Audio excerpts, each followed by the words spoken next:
It's Thursday and you're watching The Big Story, where we will discuss the hottest topics of the day and explain why they matter. I'm Dylan Ang, coming to you live from the Straits Times newsroom.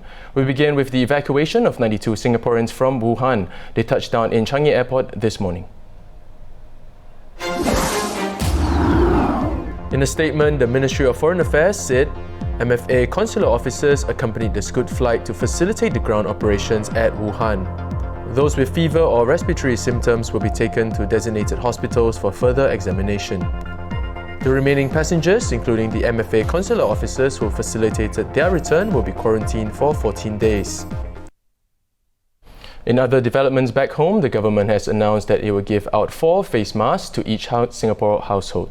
Here's Multimedia Journalist Rachel Quek with this report. It's a common sight now on the streets of Singapore. More and more people are wearing face masks out of fear. And this fear has driven up the demand for face masks. Long queues and empty shelves were seen throughout the island at retailers. Amid the short supply, the government has stepped in.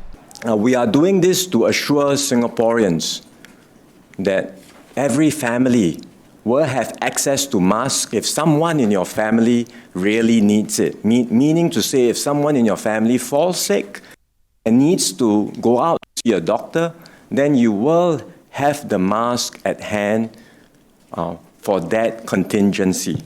About 5.2 million masks will be distributed to all 1.3 million households from February 1st.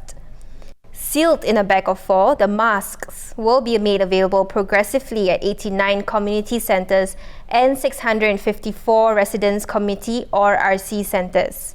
Check RC notice boards, digital display panels and the government's social media platforms on when and where to collect the masks.